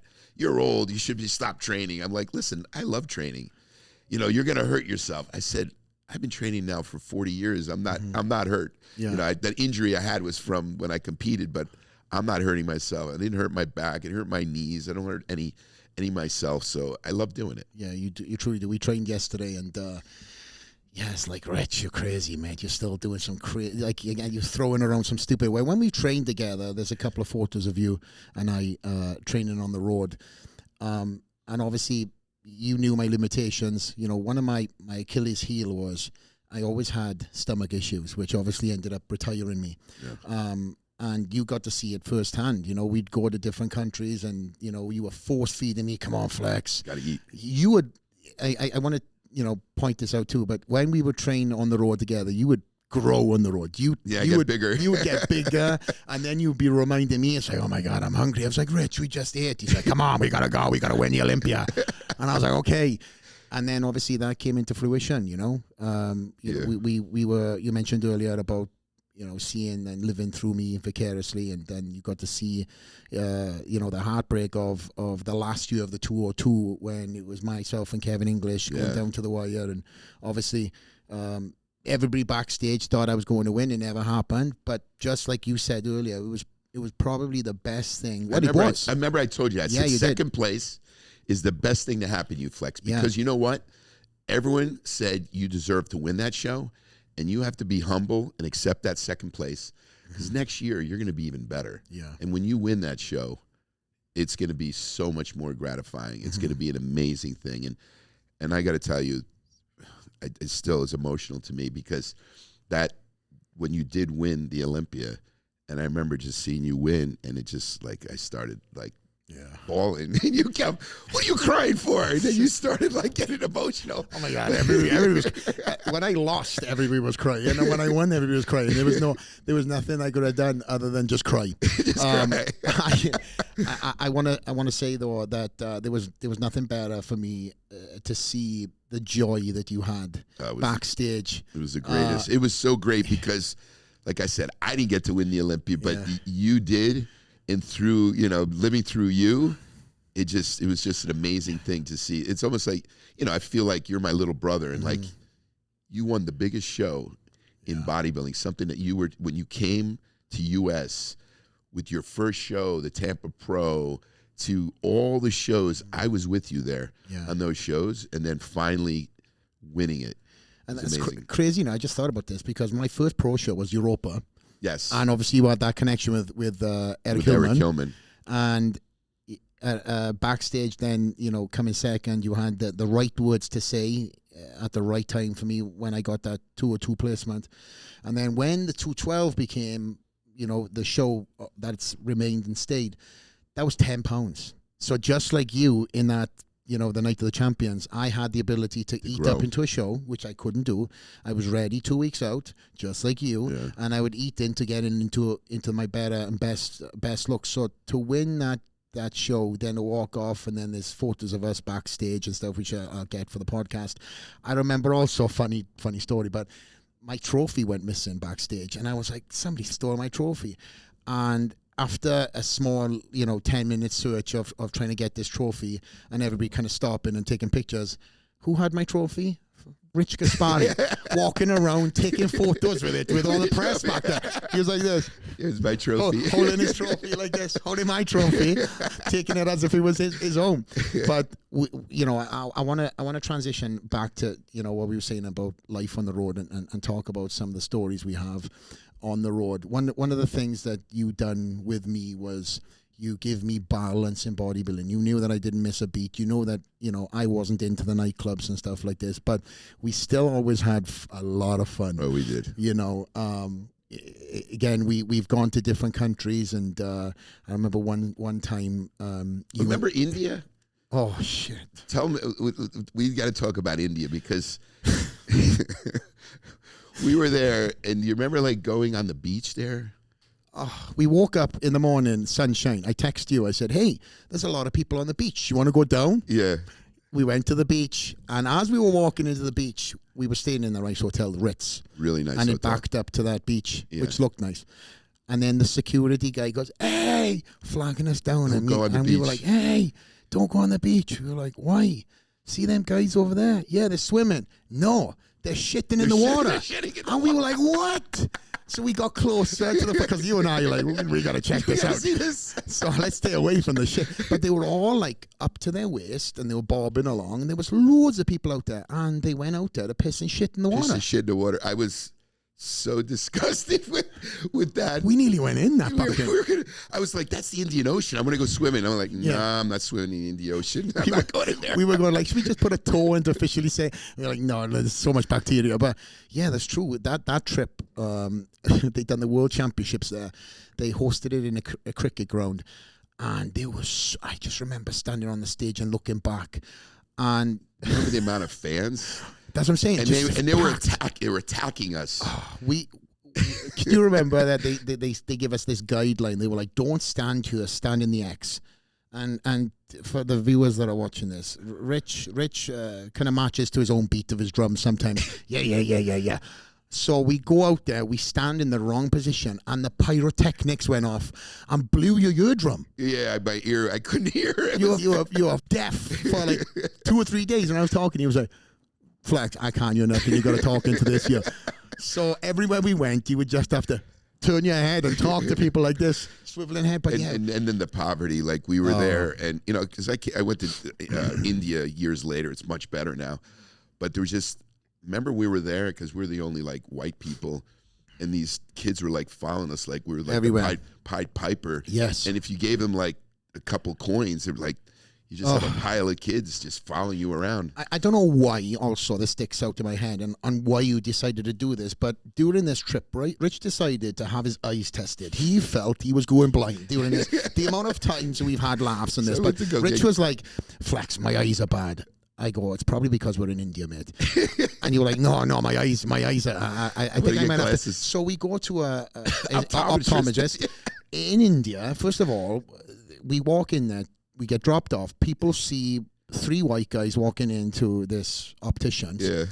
And they closed the door. Security guys came, and then a mob formed outside, around the window, banging the windows. The security guy starts freaking out, and you were like, whatever. And I was like, Rich, you go in the back room, you get your eyes tested, you know, all the standard, like... check it. And then listen to this. He, after all this rigmarole, he still decides not to get a pair of glasses. So now we start walking towards the front door, and I turn to Rich. I go, Rich. There's like 300 kids, people. They were banging the windows, and we had to get security. We had to get the police. The police were so nasty there with the batons and stuff. And then we had no car. The car left us. We had no car. So we're like, what have we do? So we had to go back into the opticians and wait for the car to come. But yeah, that was a crazy, because we went to the show. Somebody died, and they're like, show must go on. Yeah, somebody fell from the rafters and died. And they put us in one of these driving services. And we had these kids on motorbikes, like 5 on a motorbike. They were pulling up next to us, take a picture, and we were out the window. Hey, and then the same guy was there 5 or 6 times. Like, how many photos do you want of me and Rich in the car waving at you? But we had like a mob everywhere we went. But then Poland was another funny one. We were training, and we were in Ted's gym. And just, with the animals. Well, and we were training along, and he was like, hey, you want to see my goat? And then he opens up this door in his gym, and there's a goat in the gym. Like, I was like, what the hell? Yeah, there was a goat. God. And what else was in there? There was a bunch of animals. Like, somebody chained up. I don't know. We're like training in the gym, and there's farm animals in the gym. Running around. Oh, man. But we've got some great memories. And again, I'm very, there's so many that I giggle at, you know, from our little nightly escapades to strip clubs and he's like, Rich was like, hey, you're awake, I'm jet lagged, what's open? Nothing, Rich. Oh, let's find something. So we ended up in hungry, let's go, which somehow we ended up in this Polish strip club. Yeah, I don't know. With Mark Alvisi. Yeah, with Mark Alvisi. Mark Alvisi and me, and we were trying to get some food, and the only thing that was open. Eat. Yeah. The only thing open was a strip club to go eat. That served food. That served food. That served food, and we were getting mobbed by people who couldn't speak English, and we were trying to eat, and we were just like, oh, Rich, let's just scarf this down and go.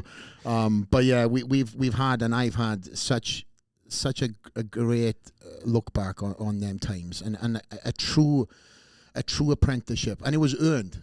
You know, you never made it easy. You never made it easy for me. You made it that I had to earn my stripes. Yeah. And then when I earned my stripes, I was rewarded, right? But it wasn't like, hey, do this, you get this. It was all through sweat equity, and every year, you know, per performance base or per what I done, I would get rewarded through salary, through whatever it would be, right? And for me, it was never about the money, because the journey of and the experience I had. Again, how many people, if they look back in bodybuilding, and you know, that have had crazy contracts, and they were that athlete that just had to turn up at the Olympia, and they got this, you know, they had to go here, they had to go there, but they were an athlete. Yeah. You know, I had experiences. You know, I get to see the world, see it with you, train in different gyms, get to sightsee, then come back home, shut shop for a couple of weeks, and even then, we still would work all the way up till, you know, maybe 8 weeks out, and then I would kind of knuckle down and not travel just to focus on that. So a lot of guys that are listening right now, oh, I don't want to travel, it's 4 weeks, 4 months until the Olympia, it's 3 months until the Olympia. Listen, I traveled all the way up until sometimes 6 weeks out, and then I try to make sure it was local, not Yes, It wasn't to Europe. It was no. It was like maybe a 2-hour flight. Go there and come back. Yeah, but but I worked nonetheless, right? And as did you. And I think that's one of the things that I learned from you was like, I can't even say but because you've done it. Yeah. You already had paved the way. You had achieved what you achieved in bodybuilding through your systematic approach, and I was learning it again through the lessons straight next to you. When you worked, I worked, and when you trained, I trained, and again, when you had a business meeting, I was in the business meeting. That's an apprenticeship that no amount of money, no amount of contract could have paid me to have. I would have been, like I said, an athlete, but I had an athlete apprenticeship experience, which now has forged so many different things in my life, that even lessons that I didn't even know that I was learning then, now have transitioned into the multiple things that I'm doing. So for me, to you, thank you for seeing that and just giving me the opportunity. I was the Mr. Miyagi, wax on, wax off. Yeah, it's like, what am I doing this for? Yeah, this is the reason why. Yeah. Rich, tell us what we at with the podcast. I know we've hammered on for a long time here. Hour and 40 minutes. Jeez Louise. Yeah, so much for my our podcast. But Rich, in kind of landing this plane, you have been, I would say, an advocate for every chapter of your life you've lived, right? You've been the teenage bodybuilder. You've been the legend that you've created for yourself in bodybuilding. You've now, the business elements. You truly are, in my eyes, like the comeback kid. Never, don't sleep on me. Kind of like I'll prove to you if you don't believe in me. You've been bankrupt. You've got it all. You've driven the best of cars. You've lost it all again. The biggest of houses. You've lost it all. You've started again. And one of the things that I have the utmost respect for you on is that whatever cards you've been dealt in losing everything, you've got back on your feet, and you've chased the dream again. And I know that's hard to do. It's very hard to do. You have to humble yourself and again, just get back up, pull your bridges up, and get back to work. It's how have you been able to do that so many times? And now you're sitting on the throne again, having gone through so many things over the years. Where does that motivation come from? Sometimes I don't know where it comes from. It's something within me. Maybe it's my dad, who I think about. Came from a war-torn country and from Italy, came to America with $5 in his pocket. Building what he was able to build, and houses and rentals. And he always told me one thing. He said, I wasn't born here in this country. You were. You should take all the opportunity to make yourself. You should be way above what I could ever be, because you should be on my shoulders beyond whatever I can do. And my dad had a second grade education, was able to make, millions in real estate because he worked hard. And he just said, never give up, never give up. And, you're never a loser. If you never give up, you're never a loser. You're always a winner. And it may not, what happens is, as long as you don't give up, you're going to be able to carve a path. Maybe it's not the exact path that you're thinking, but you're going to carve a path to be successful. And age is just a number. I believe truly that, if you judge yourself by saying, I need to be at this position at this age, it doesn't always happen that way. Sometimes things fall. And like you said, I've had millions of dollars. I've lost millions of dollars. I've gained back millions of dollars. And I'm a little more careful now, by the way, because I want to keep, what I have. But like I said, I just never give up and that's what I feel for anyone out there that wants to be successful. You are always a winner as long as you don't give up. Mm-hmm. Be realistic in what your goals are. From all my experiences, I have a lot of connections, with that's helped me move forward, to be able to carve different paths in my life because of, the customer base I have or the connections I have. All those things are, like you said, you've had learning lessons. I have a lot of learning lessons that I look at something and say, okay, what do I do now? And the other thing that I told you is waking up every day and being humble and having gratitude. If you can have gratitude and you're not going to say to yourself, why did this happen to me? you got to just say, you know what? You know, there's other people worse off. There's people that are sick, you know, in the hospital, or they're dead broke, living in a country that they can never make it. You know, you have to admit, you're here in this country. You know, this country is the land of opportunity, I believe still. I hope it stays that way. But, you know, when my dad told me, you know, coming from an immigrant family, that this is the land of opportunity, I came here to give you a better life. So take advantage of it. And that's something that I've always thought to myself. That was something that my dad, you know, taught me to do. And that's to this day. I'll never give up. And now I have children, and I want to show them the same thing, that you got to just keep trying. You know, I have a 4-year-old son. And for me, I want to be around. Remember, he talked about my health issues. You know, I want to make sure I'm alive to be in his life, so that he can, you know, that I can teach him the way, you know, I've been able to, you know, teach you the same thing. Because now I have, you know, kids. I have a 16-year-old daughter. It's getting ready, that you saw, used to hold, Sophia. And she's getting ready to look for colleges and stuff. So it's just an amazing thing. Yeah, full transition, and at 60 years old to have a 4-year-old. Yeah, that definitely keeps you on your feet, I'm sure. Very much. He keeps me very young. And this kid is Rich Gaspari, you know, my clone. Tons of energy. Yeah.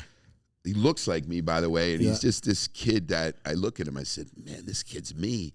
Like, you know, and I want this kid to be the best ever. You know that you have kids now, and you want your kids to be better than you and have a better life than you. Because, listen, you lived a life in the UK, a Welsh guy with not a lot of money, coming here, now successful, doing great, and you want your kids to do even better than you. It's the immigrant mentality, I think, right? That your dad had, and that installed into you, and that work ethic of seeing your dad working them long hours, and then you being able to be like, well, I don't want to do that. No, you want to be amazing. I don't want to. Yeah, I don't want to be grinding and not getting paid what I feel I should be paid. You carved your own life. You created your own opportunities. There wasn't know your worth also. Yeah, know your worth. Know your worth. Yeah.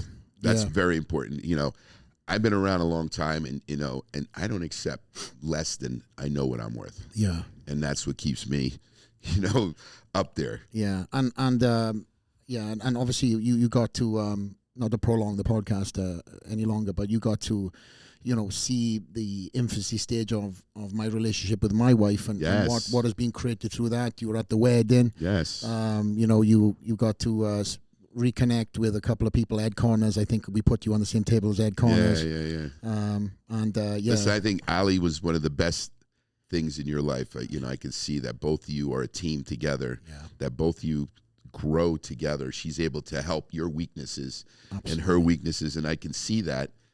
You know, I'm very happy that you were able to find that and have this great relationship that continues on. And this is, you know, for every great man, there's a great woman.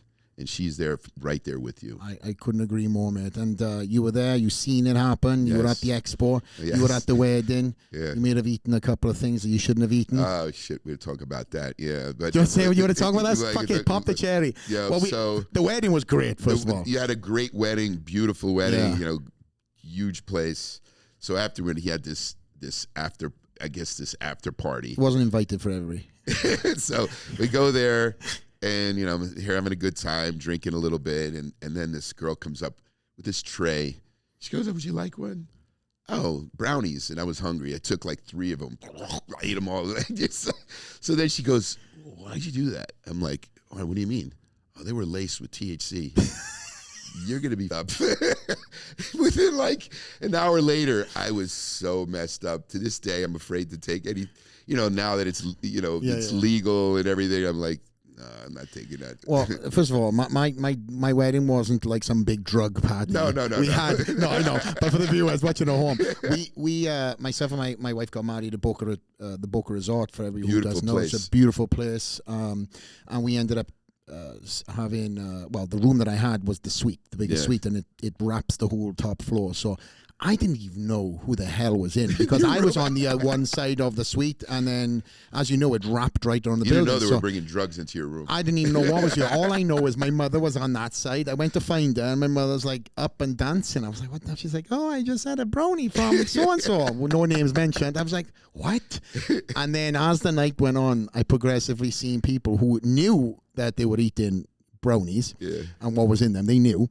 One of my friends was trying to get the elevator, and it was hilarious. I wish I filmed it. He was trying to push the button to get the elevator down to his room, and he kept on missing the button. This guy was there for about 2 or 3 minutes, which is a lifetime when in his eyes. He was like, he kept the button, kept on moving.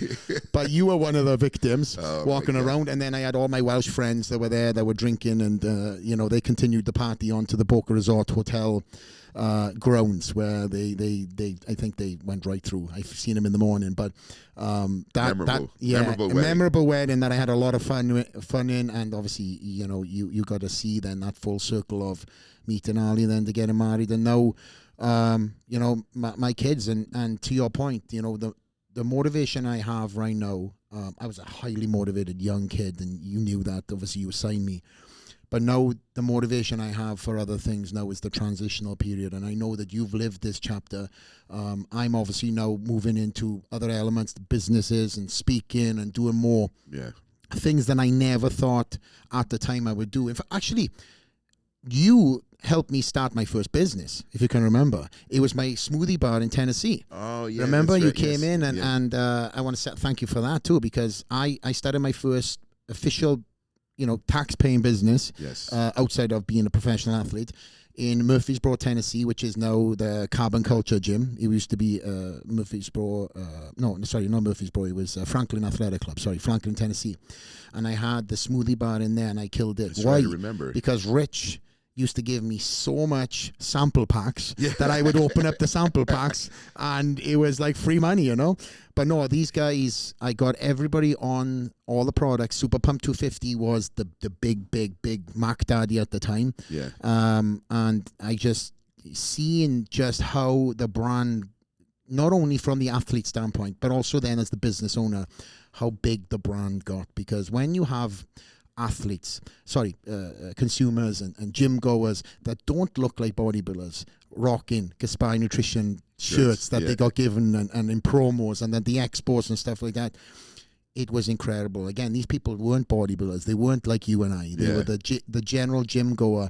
And then for me to see that, again, as I felt that it was a big part of the brand, it was amazing, and we truly, in many expos, when it was blue versus red at the BSN Rivalry days, we've done some crazy things. We've done some crazy activations, and it was fun times. And I've said this, it was probably the funnest times I've ever had, because after that point, it became, I was the racehorse, and I got signed as the racehorse. And as obviously the years have gone on, and I've done other things with other brands, it never was the same.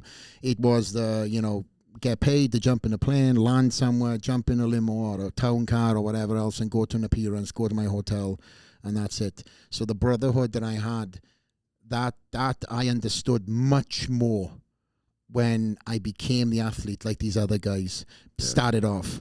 So again, not to rehash everything, man. It wasn't an experience that, unfortunately, a lot of athletes will never have. There's nobody that will ever do what you've done for me. And now with social media, that element of having to go places really isn't there anymore. So we lived the life. I wore the T-shirt, and one thing I'll say is, what you asked of me, you would do yourself. Exactly. And that is one of the reasons why, the success of Rich Gaspari will continue to do whatever you do. And now you're moving into, you got the documentary, as you opened the show with, that's coming in November. You've got a book out. Obviously being 60 years old now and looking in the shape you're looking in, you've been preaching about, taking care of your body, after 50 now for a decade, and you've done so many different things. You've achieved so many incredible accolades, feathers to the hat. And I'm excited for what's next to come for Rich Gaspari. There's more chapters to come. A lot more chapters to come. I think, again, with that being said, with more chapters to come, I'm excited to bring you on a future episode and talk about much more, including, you know, the documentary. So beautiful. Congratulations, Rich. You said that documentary is November, the weekend of the Olympia. They're going to be releasing it. It's going to be on Amazon Prime, Hulu. A lot of the streaming videos are going to have it. Not on Netflix, but it's going to be on all the other ones. Cool. So, you know, you'll see it. I'm going to be putting it out there on social media. They're going to have me on talk shows. I'm going to get interviewed, so it will be out there, and so people will see it. Well, get behind Rich, guys, and you know, this story is one that not only will motivate you, but you'll get to hear things that obviously we haven't spoken about here on the podcast, and actually see real-time footage that has been shot over, my goodness, 4-5 decades. Yes, they got 6 decades. Well, not that long. Well, you're 60.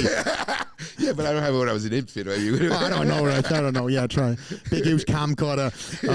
But yeah, Rich, thank you for your time. Obviously, you've truly come in just to do this podcast all the way from New Jersey, which is a when you asked me, and I said, I'm very proud of you. Like seeing what you've been able to do. You know, the Dragon's Lair and all the other, you know, things you've done, and you know, the endorsements. I'm really, really proud of you. I said, man, I saw this in this 22-year-old kid, you know, that was basically come from, you know, Wales, and saw this potential, and it's really cool to see. Oh, thank you. You know, and for me, I'm always there as your cheerleader. Yeah. You know, to see the success. As I am of yours. Thank you. As I am of yours, mate. And thank you again. And yeah, the Dragon Slayer and the Welsh Dragon was a combination that I think everybody loved to play on. It was you'd sign me unknowing that I was the Welsh Dragon, and you were the Dragon Slayer. But thankfully, Rich Gaspari never slayed Flex. No, he didn't slay you. We tried in the gym many times. I ended up having you as, like, you know, my pet. You know, like my pet. I had you, and I had the Asian dragon too. The Asian dragon too. The Asian dragon with Hide. Yeah, you just looking for dragons. You just love dragons. Yeah, you just love them, slaying them all over the place. But man, that's it for the podcast. If there's anything else you want to plug and push, I think you've already talked about it, right? Talked about it. You know, Gaspari Nutrition lives on. We're still promoting a brand, coming up with new products constantly. There's going to be some big changes in the brand as well. We got Gaspari Ageless. I'm coming up with, I don't want to really talk about it yet, but we're coming up with a product that's going to launch in Europe. It's going to be a drink. It's going to be under Rich Gaspari, but it's a new brand that's going to be coming out as well. Who's on exclusive? It's going to be, what do you mean by exclusive? Exclusive for the podcast. You haven't talked about it. Oh, we could talk about that. Yeah. So, no, I'm saying this is the first time you're talking about it? I'm talking about it, yes. Fantastic. Well, thanks for that, man. So again, you've got everything going on with Gaspari. We're growing all over the world. You've obviously got a massive fan base in we spoke about Japan. There's killing in Japan, Korea, and all over the world. The Asian world is really growing. And I'm excited for the future of Rich Gaspari, and we'll get you back on, you know, in the future to talk about all the things that we didn't talk about, maybe some other stories that we kind of should have talked about but didn't. But anyways, this is Straight Out The Lair. Rich Gaspari, the legend himself, it's finally happened. You guys asked for it. Flex Lewis, Straight Out The Lair. We are out.